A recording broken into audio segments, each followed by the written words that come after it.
Yo, NBA fans! Last 3 games para dito sa Warriors. Sobrang higpit pa rin ang standing sa West. Hindi na pwedeng matalo ng Warriors kung gusto nilang makasecure ng playoff spot.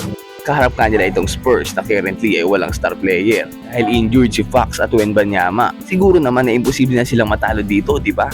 Pero pag-usapan natin yan, kaya wag na nating patagalin pa. Tara na, let's go! Good start para dito sa Warriors. Nakakuha sila ng maagang 11-point lead. Seeing people that have put their time into the G League have success. Comes the Austin Spurs 2018 G League Championship. Draymond right down on this same energy all the way throughout. Build a big lead. That's the key. Keep adding to the lead. Curry wing jumpers. Chris Paul naman na magfa-facilitate ng opensa para dito sa Spurs. They get that sense of inevitability, so you want to lead them right to that. And the three, talk with him. He was a good dude. And again, the 80 games, especially when you've had like hamstring injuries and all these different things. Pero ipapakita ng Warriors ang matindi nilang chemistry. Ang gaganda ng pasahan. Just clip Steph's man. He's going to have some space. I mean, it's a beautiful ball movement, and then this time Draymond benefits from the ball movement.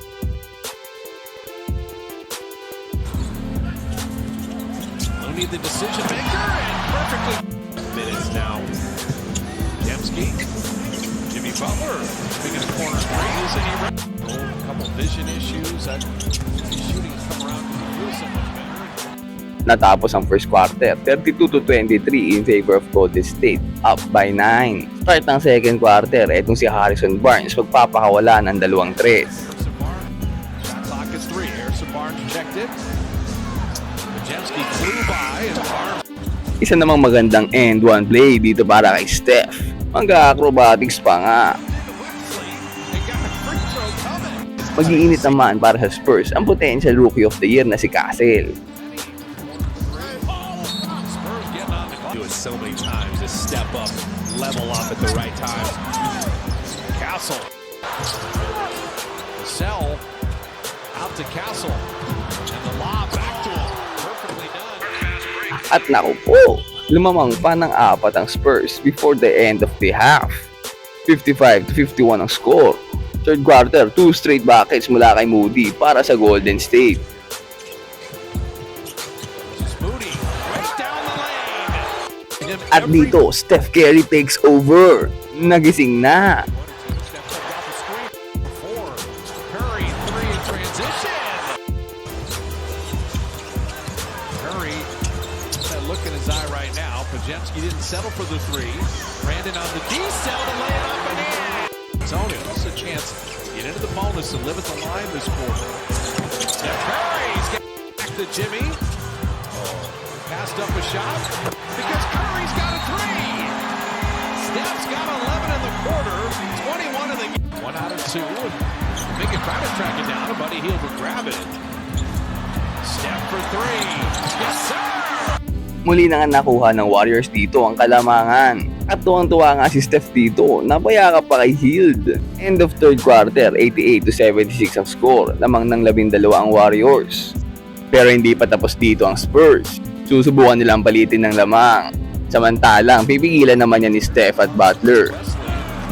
Is played. The guys are on good defensive runs, and they're going to need that here, protecting the 7-point lead. Butler screws his way up and in, and draws the foul. Ball, sleight of hand back out to Champagnie. And Butler at the line, 10 of 11. He's got 19. Keldon Johnson getting inside. It doesn't happen a ton, right? And both teams playing the night before, which is fair. Keldon Johnson missing there and tipping it out to Barnes. Blake Wesley, Keldon Johnson, Julian Champagnie. Champagnie to Barnes, an open corner 3. Draymond to an open Jimmy Butler, corner 3. Warriors need this game and every game from here on out. Curry down the lane and over Mamukelashvili. Let them work together. Steph came off of Jimmy Butler's screen. And running with Moody. Rocks into a 3. Pajemski tipped it out. Curry reload 3. Draymond walling off for the rebound. Third opportunity. Curry coming and finishing. No call there as Castle and Pajemski came together. Last 3 minutes of the game, isa na lang ang lamang ng Warriors. At lalamang pa nga dito ang Spurs. Simula niyan magsasagutan lang sila ng score. Score here in the fourth for the Dubs. Split action. And Curry gives the Warriors the advantage. Castle attacking Champagny. Sidestep three. Plenty of time, and he follows that. Keldon Johnson on Draymond again. Keldon Johnson. Castle inside. Keldon Johnson laid it home. It just didn't happen. No timeout. Down two. Under 10 seconds ay double team na tong si Curry at mapafault tong si Draymond. Magandang strat para sa Spurs. Buti na lang naipasok ni Draymond ang pareho na free throw. Tie ball game. Last 3 seconds, Harrison Barnes ang kukuha ng bola. Bibitaw ng 3. Bang! Natalo pa ang Golden State. Na buzzer beater sila nitong former Golden State champion na si Harrison Barnes. Kung kailan naman, kailangan nila ng panalo.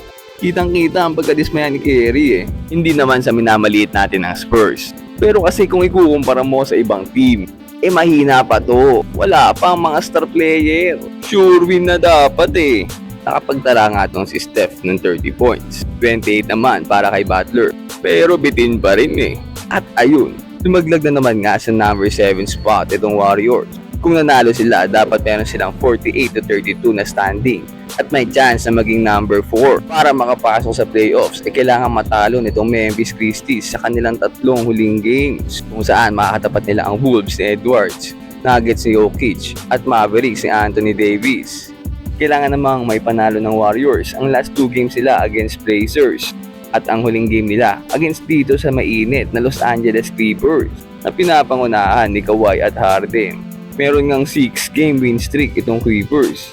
Number 5 ngayon sa West. Tinalo pa nila kahapon ang number 2 seed na Houston Rockets. Mapapalaban dito ang Warriors. Pero kayo ba?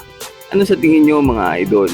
Tingin nyo ba kakayanin ng Warriors itong Clippers at makakapag-secure ng playoff spot? Comment down below and mag-subscribe ka na rin sa ating channel para lagi kang updated sa mga latest NBA happenings. Ayun lang for today. Peace out and God bless.